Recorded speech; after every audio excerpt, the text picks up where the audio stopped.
I'm Dustin. So to start out, we would like to talk about chapter 1, which is good is the enemy of great. Something we have to contrast here is what is the difference between good and great. Good companies, such as the ones down here, are ones that do a good job. They provide good results to their customers. However, they're perfectly fine being good companies. Whereas the great companies also started out along the same path as the good companies, but after a while of staying there, decided that they wanted to change, that they wanted to be better than they were. And that's the defining point of good versus great. That good being the enemy of great is because the thing that stops us from becoming great is that we're okay with being good.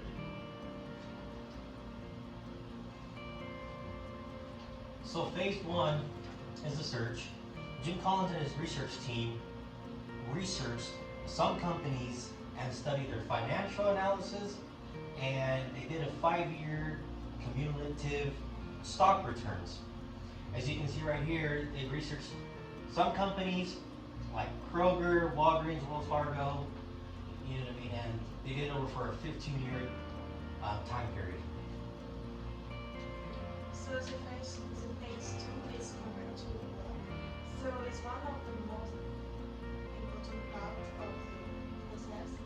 So the team need to compare the good to with companies they choose on the phase 1 with other companies. So they choose 17 company comparison. There is a direct comparison, which are company with the same industry, and a unsustained comparison, which are company who are big weight one time but they fell on the long time. So one of the most critical questions the team asked is what did the good and great company share in common that distinguished them from the other comparison company? Now, phase 3 was titled Inside the Black Box. Now, before they started this research project, they knew what the good results were and what the great results were, but they wanted to figure out what inside of this mysterious black box caused good results to change to great results. One thing they found was that many of the companies weren't lucky. Many of the great companies didn't become great just because they were lucky. Now, they'd taken steps at the start of the experiment to make sure that they didn't include lucky companies, such as Dustin talked about, the 15 years. They figured that if a company was lucky for 15 years, they deserved to be included in the great, but the most one-shot wonders would be included in that. In this part, however, they figured out that they weren't lucky in the markets. Many of the companies were actually quite unlucky in the markets they were given, in the hands that were dealt. However, they took how the circumstances were pitted against them and were able to achieve amazing results anyway. Another thing they found in that black box was technology accelerators, culture of discipline, the hedgehog concept, which the hedgehog concept is just do what you're best at doing. And then it went to confront the brutal facts, which it's okay to look at the brutal facts and learn from the brutal facts and keep striving to be better. And then it went from first who, then what, and last went to level 5 leadership. So the chapter 2 is about the level 5 leadership. So the leadership is very important in the good to great company because they show who are in charge of the company. So like we can see, there are 5 levels of leadership, and there are like hierarchy. So we want to know what make a leader become a leader 5 executive leader. One of the things they found that made leaders level 5 was that they had an almost paradoxical mix of humility and will. One reason they found this paradoxical is because many of the leaders that expressed great will and were really good for their company were all often quite, not so humble. They would take all the credit for themselves. They would tell the world about how great of a CEO they were. Whereas the level 5 leaders, although they had that strong will to do what needed to be done, also had this level of humility that showed that they actually cared about the company, and they cared about the people that worked for them, that helped them achieve these results. They realized that the results weren't just them doing a good job with the company, although that was part of it. They recognized the people behind them that helped them achieve that greatness. So setting up successors for success,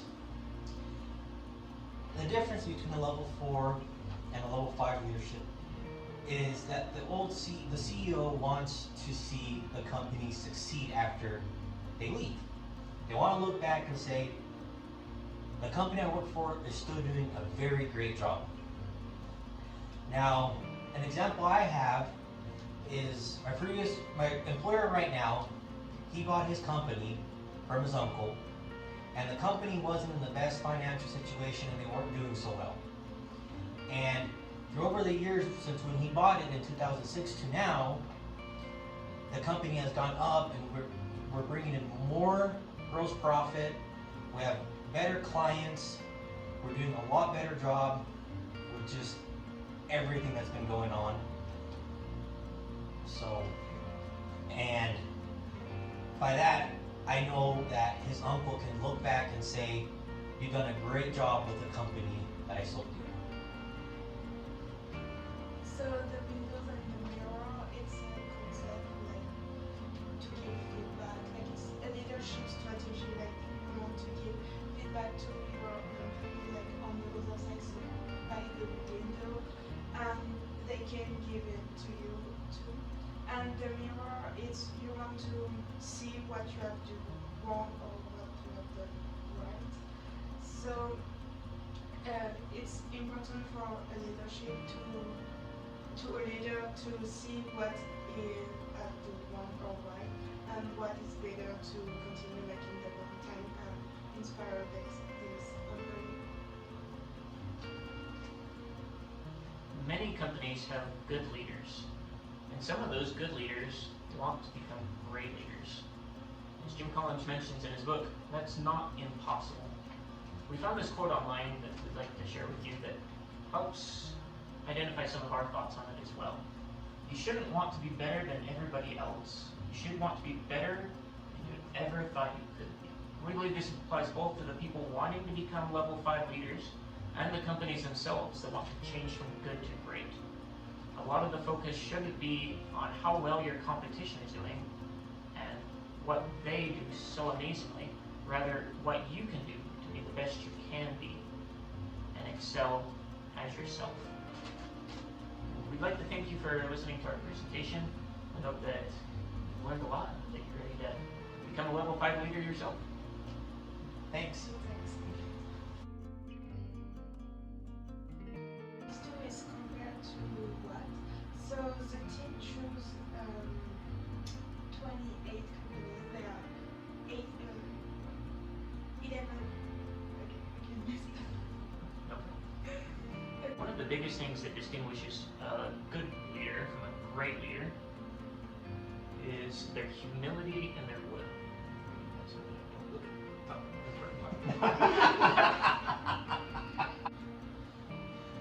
So the ambition for the company setting up success for success, the main difference the ambition. Just like to thank you for listening to our presentation. Hope you were able to learn a lot from it. I don't really want to end this. Yeah, I think that's, thank you. Yeah.